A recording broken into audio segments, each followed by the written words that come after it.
Okay, sex review is sexy. Now, down to business. How are you today, Gilbert? Good.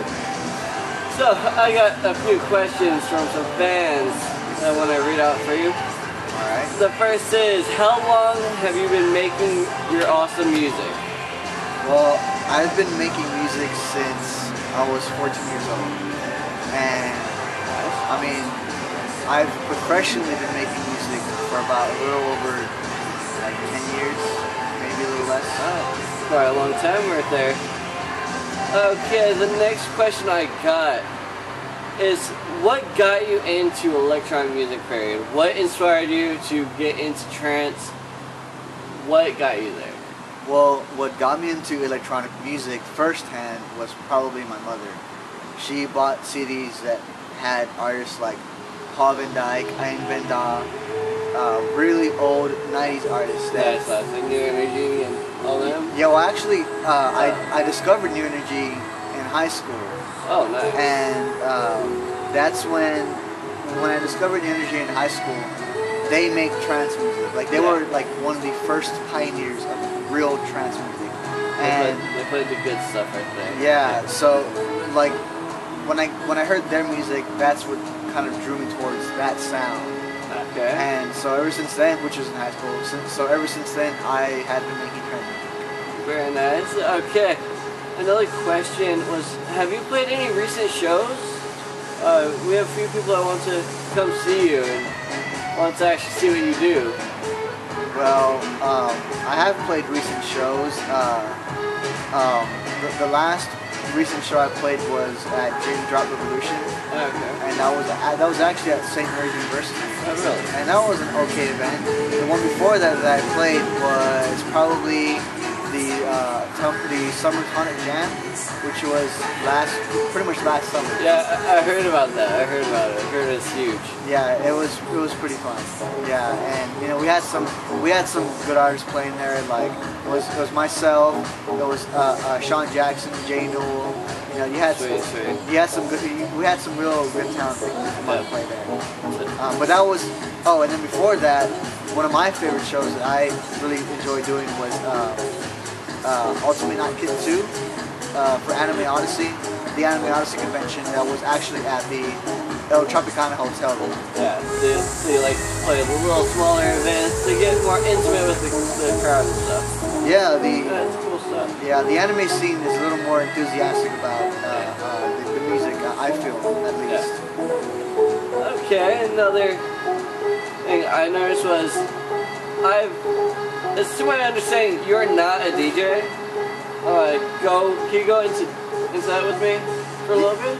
Yeah, well, I'm not a DJ because I don't use turntables, or I don't use I don't just play music.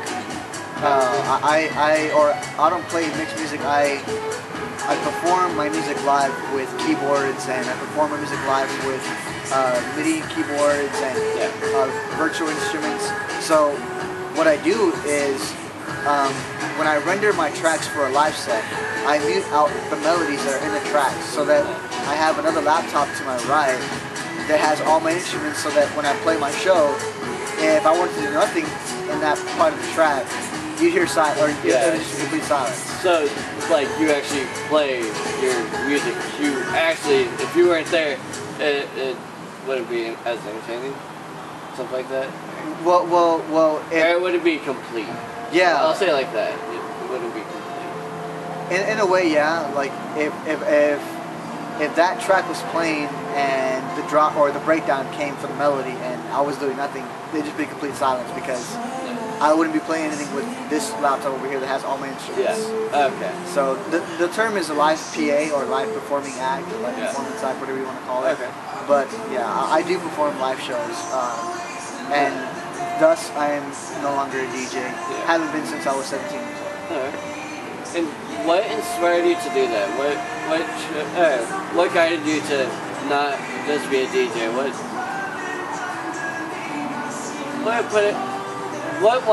made you want to play your music live? Well, several things actually. One of them was definitely the fact that I felt something was missing when I was DJing, and I was DJing my music, and you know, I always had the urge, like, I wanted them to know that this was my music. Like when I DJed my tracks, I wanted the crowd to know, hey, this is actually my music. So I wanted a way to actually get that to the audience. Yeah. Aside from that, my idol, he's an Italian producer. He's under Paul Van Dyke's label. His name is Gilbert Carrizales. Okay, yeah, I've heard of him. Part of New Energy? Half of New Energy? Yeah, he actually, he used to be in New Energy with Andre Rebecca. In 2006, they broke off, sadly, but, you know, things happened. So I kept following Gilbert Carrizales' music. Okay. And I saw a video performing his music live in front of thousands of people in the Berlin Arena in Germany, in Berlin. That would be insane. Yeah, it was. And he was playing his melodies to his music, and seeing the crowd react to that, that was just amazing to me, and I wanted that. And that's what did it most. Awesome, awesome. Okay, so, do you have any tracks that are released, signed, put out anywhere? How can people find your music? Well, I do have my music released on quite a bit of labels. Currently, my music is released under Time Fusion Records, Trance All-Stars Records, Synchronized Music, Appointed Records, let's see,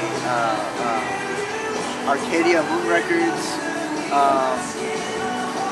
trying to figure out other stuff also. Like, there's quite a bit. Oh, and just recently, Interlogic Recordings. Like I have a few remixes out. I actually have quite a bit of remixes out as well. And you can find my music, like you can buy it at Amazon, mp3.com, beatport.com, the biggest one, iTunes, Audio Jelly, trackitdown.net. So pretty much all the big guys. Yeah, all the big electronic music stores online. You can find my music there. And you can also put my music is also on Spotify, so if anybody out there uses Spotify, they can surely add my music to their playlist if they wanted to. Sweet, sweet. Okay, and one of the biggest questions I've gotten at least 7, 8 people asking, do you have any tips for upcoming producers, how they should do, what they should do, like, just any tips? Well, when I first started doing this, of course, you know, I got my hands dirty like everybody else did. I knew the very bare essentials, and I knew what I wanted to do. I just didn't know how to do it. I got a hold of a program, kind of like mostly everybody. I started using FL Studio to kind of experiment and to kind of get my hands dirty. And eventually, I met a guy on MySpace when we were all using MySpace. Dude, that's like a long time ago. Yeah, this is years ago. Big memories. Yeah. I met a guy online who also lives in San Antonio. His name is Clint Kingsbury. And he heard my music and he liked it, to my surprise. At the time, you know, I wasn't really fond of my own music. I liked where I was going, but I didn't like my own music at the time. Yeah. So he told me that he makes music also, and I looked at his page, and he makes psychedelic trance. And I heard his music, and it was so cool.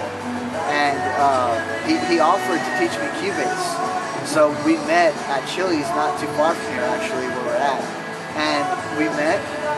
He talked about his music. He talked about how he could teach me, and sure enough, we picked a date, and I went over to his place, and he introduced me to his wife, and he showed me how to work Cubase, and it was a different program, and it was a bit overwhelming at first because Cubase is definitely a little bit more technical. It's a little different than FL Studio. So when I started using Cubase, I just kept using it. Sure enough, just don't give up.